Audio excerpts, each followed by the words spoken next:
on AI with Mohammed. Frank, how are you? Mohammed, how are you? And Frank, you got some interesting questions that authors want to know when it comes to AI. How are you guys? Hello, Mahan. How you doing? You're on mute, Mohammed. Go ahead and hit that button. Okay. He's Yes, hello everyone. Thank you. all right. So Frank, go ahead with your questions back and forth, and I'll jump back on a little bit. Okay, let me ask you the first question here, Mohammed. What are the Mhm. most impactful ways AI can enhance an author's productivity and help them produce more content efficiently?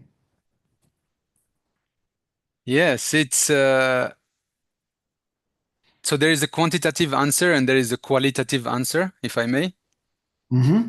And I think the best use of both these parameters is, I would say, from my own experience of writing, maybe not fiction, but like I don't know, writing thesis and stuff. What I experimented is that I can run through the AI multiple scenarios of the same story or the same thesis. And if I had to do it manually and do the research and do, I don't know, the literature reviews and stuff, and then see how it could look like at the end, my thesis, then humanly speaking, I can only do one or two. I can only explore one or two possibilities. But with AI, you could take your story and try 10 spins. And then even if you don't go the full way in those 10 spins, but you can do 10 variants of a story and already get a feeling that, oh, this is more intriguing. Option A and C are more intriguing. Let me work on those two. And then you narrow down. So I see this is as one of the best way that gives you both the quantity that you can test 10 variants at the same time, but you keep the quality because you choose and you select before getting into one specific variation of your story. So that's one thing. I think you can also experiment with multiple perspectives for the reader.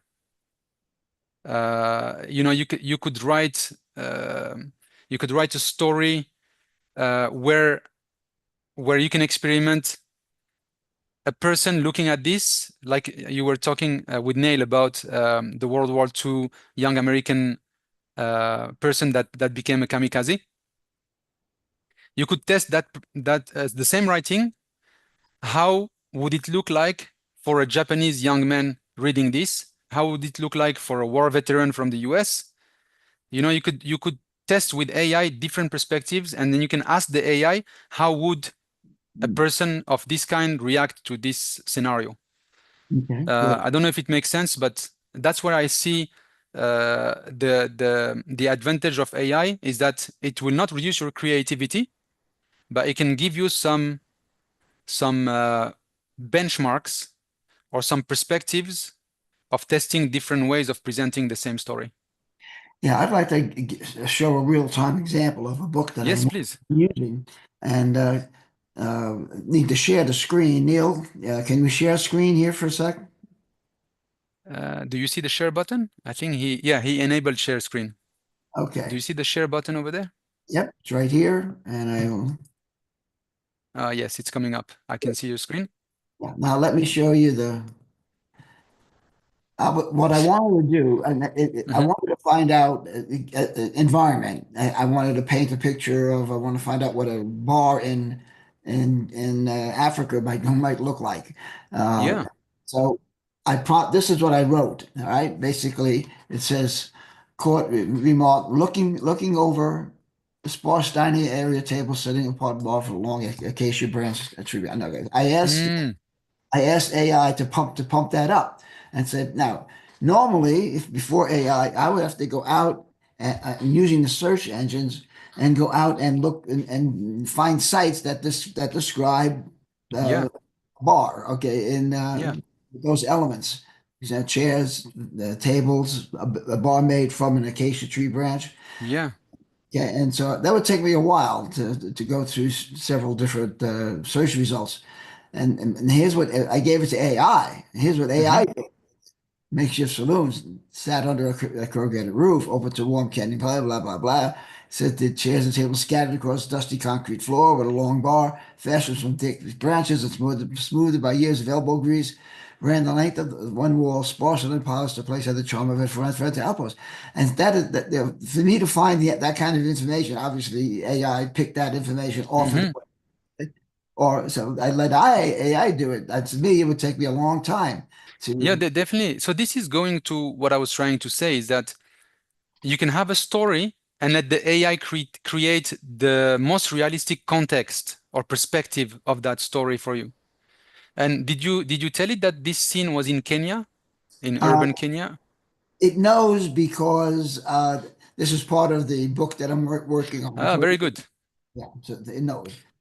Yeah, very good.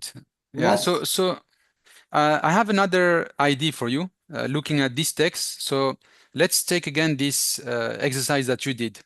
Oh, okay. You could actually use ChatGPT image generation, and you ask the AI to generate an image of a bar in Kenyan in a rural area, and then out of that image, your brain is going to realize some other things. That's That good. not only there is acacia trees, but there is a lot of flies flying around. Yeah. Or that you will pick up some stuff that the AI may have had, but from this little text was not able to convene and recreate that scene. And I can go into what AI said, and so I can say expand this AI, and it'll expand it even further. Exactly, yeah. No, this is a good way. This is a good way, and this will complement your knowledge and gives you all that needed contextual information. And AI is doing nothing more than I would have done, but it would take me who knows how long to go through all those websites and pick out just those particular things that makes Exactly. Yeah. So that's what. you have two, you can use AI, and I think you're doing it because there's probably a geolocation parameter, which is Kenya, and then there is a temporal parameter, which maybe is the time of 1970s or World War II era. Right. So AI will be able to understand that a place would have looked different the last century or during the war, or so it's already amazing what it can do here. Okay, let's go on to the next question here, Mohammed. Sure. How can AI assist authors in brainstorming, drafting, and editing their work to speed up the creative process? We touched on that, but I want to Yeah. So brainstorming, can you repeat, please? Brainstorming, editing. There was something in between. drafting. Drafting. So it's Make a draft. brainstorming and then drafting and then editing. Yeah. Is that the correct order? Yeah. Yes. So brainstorming is huge with AI. And I think it's probably the first and the most extensive thing that you can get AI to do in the brainstorming. So we use it a lot on our side for brainstorming business ideas. Like you run it through the AI and the AI can tell you if an idea is more monetizable than another idea. Now the equivalent in your world would be let's brainstorm which kind of story or which kind of approach will have a higher readability, if that's a correct parameter. So you can give an evaluation parameter, a KPI, a key performance indicator. You can give that to the AI and tell it, I want to do this, and according to this KPI, which of the versions or which way is best to get this kind of KPI at the highest. Hmm. So that's one way of using it in terms of brainstorming, because that will give a qualitative parameter or scoring parameter to your brainstorming. Instead of just having so many ideas, you want to have the ideas that are the most attractive for this kind of market or segment. I don't know if that makes sense. Yes, it does. Yes, it does. And then drafting, once you set the context and the rule of your prompt to the AI, then drafting, if I understand correctly, it's probably like coming up with the first table of summary, the potential chapters with maybe just a mock-up of every chapter. Is that drafting? Good, good. Okay, let's go on to the next question for you. In what way, Yes, please. in what ways can AI help authors personalize and optimize their marketing strategies to reach a wider audience and increase their book sales? Yes, so that's closer to what we do with Neil. So let's say you finish your book, the story is there. And then you have, how you call it in English, the preface of the book, or the summary of the book that you put in the cover page or on the back page if it's a printed book. Teaser. So how you gonna draft the abstract? Is it the abstract in English? That's more for thesis, I think. How you call it, like the summary of the book? Before I buy it, I would read that 300 words. The teaser. The teasers. A teaser or preface, yeah. So that preface is very important to have it right for search engine optimization. And the AI can help you because that is the text that will make your book discoverable and buyable. So when you're writing that preface or that teaser, again, when you prompt the AI model, tell it, write it in a way that it will have the best SEO potential for this kind of reader. And the keywords it will choose, and it's called the semantic cloud in search engine optimization. It will create the right semantic cloud for that kind of search queries or users. That's great. That's a good tool that not only It's will very powerful. Yeah. that not only to give you a review or what do we call it, a preface or a teaser, but write that teaser in such a way that it could be search engine optimized. That's really good. That's right, yeah. And also you can be specific in terms of targeting your audience with AI. Because search engine optimization, if it's too generic, then maybe if your book is generic, like it's for the general public, not for a specific genre or a specific audience, then that's okay. But most of the time, we are targeting a specific audience. So you have to remember that if you're targeting a specific audience, you inform the AI. Then the AI can take a position where it will analyze from its understood data that this kind of audience, they prefer the bing and the bomb, action, or they prefer subtlety in the stories, sudden twists, it will know what kind of style and what kind of keywords they may be looking for, and it will create your preface or your summary in that way. Yeah, that's an excellent reason to use AI.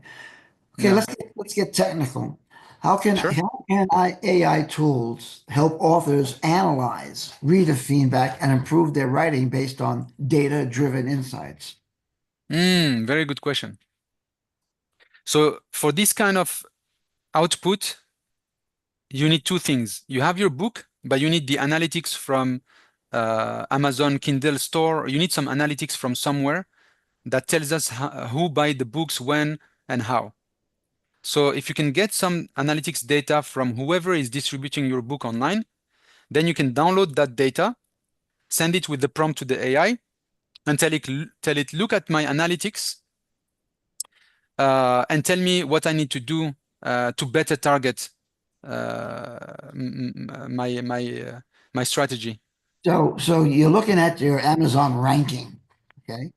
Yeah. What can you put into AI and say, how can I raise my ranking? Can I do something like that? You could take your most successful competitors and analyze their title, analyze their short story, analyze their pricing, and send it to the AI and tell them this is where I am. These are the 10 competitors I have. You can do just even an Excel file. You put your 10 competitors with some parameters and you copy their title and so on. And you tell AI, why are they selling more than me? And it will make some connections that we as humans, we will not necessarily make them. And it will tell you, your title is too short. Those who sell more all have titles with more than 50 words. That's a very powerful tool. That's very powerful. Yeah, And it can even tell you. that tool, you can just do it with AI. You don't Yeah, need you to. can do it with ChatGPT, but you need to prepare the data for it. You need to have an Excel file, and you can upload an Excel file to ChatGPT. There's so many things as we're finishing this up, Frank, and we'll continue to add more questions to this as we're creating this into a course and then have hands-on course live if people are interested, because what people like Mohammed are able to do is show us that there is nothing we can't do with AI with AI. So authors don't like this, Frank, and I want your feedback to finish up the show. Why is it that authors don't like to know that there's something more powerful than them that could do things far better than them, but yet it's going to make them far more powerful? Well, maybe it's ego. I can write a better sentence or a better chapter than you can, and also they feel very threatened. And Yeah. I'll ask this question: what advice would you give authors who are hesitant to adopt AI? Right, and how can they start integrating it into their workflow gradually? Yeah, if it's not too violent, I would ask them, would you still type your book in the mechanical typer right now? No way. Yeah, so it's the same analogy. That's the new way of writing. You write in the age and the tools that you have in your age. So you would not go back and write with those type things or write with the ink and the feather of a I of mean, of I a mean, what bird. I'm gathering in AI now, I just had to go because I went so hard today with research in AI and everything that I just need to take a step back, get a drink of water, and say, "Oh my goodness," because it can get your work done so much faster. It just becomes exhausting, and the more data you put in, the more you push yourself to the limit. But for authors, I don't know. Why do the particular old school way? You know what I mean? It's almost Go for it. it's almost a religious divide. I'm sorry. It is, yeah. It's often a dogmatic break, a dogmatic I think we're and presenting AI in the wrong way as we finish up. This will be for some just to kind of close. Were you the what one of my co-hosts, Gary Lionotto, and I, which will be streaming today. I think everyone needs to just go into the YouTube channel and just listen to all day long to the different conversations I have with different people. But what we learned in this is people are presenting AI in the wrong way. They're Mhm. presenting it's going to take someone's job. No, it's Yeah, going to enhance someone's job. However, there's going to be limited people for that same position. You are not going to need people who are doing, I'll go back to my days working at Lensec, and I had to do so much research. They paid me an hourly rate for that research that now could have been done in ChatGPT in a quarter of the time. So my 40 hours of work, 25 hours were in research. Sorry, you're only going to need one person to do the job yeah, of five people there. However, it's going to improve your work ability to do tasks you enjoy. But my concern is those big CEOs at the top of big companies are like, okay, I can replace all these people. Don't need them anymore because of AI. And it's going to over stretch the other people and they're going to quit. that's a That possible outcome. Yeah. So I was talking to ChatGPT today, and this is my final point. And I want to go back to Mohammed, and maybe we can talk about this in the AI podcast later today. We're doing. What are your thoughts, Mohammed, on the fact that once we use ChatGPT and we go to the highest level and we go crazy, Hmm. now we want to train other people to do it. They can't use it on ChatGPT's model, so they're going to need a wrapper that's going to create it, put a wrapper on it for, let's say, IBM, even though they already have it. Let's give you an Hmm. example. And then so that their company can use it. That's where you come in, right? Yeah, You put a definitely. Yeah. wrapper on ChatGPT. Yes, you can wrap ChatGPT and have it perform different tasks that are adapted to your company or your process. Definitely. I think we said orchestrator, model operator. There are different names to this 100%. to this All right. mechanism. So the best place to go is rtila.com. Go to frankfiore.com. And Frank, we didn't get through all the questions, right? We have still more questions to do with Mohammed, right? Yeah, we have maybe one or two more. Yeah, well, we'll have a lot more next week. All right. That was a special Excellent. simulcast of the Neil Haley Show on Fridays.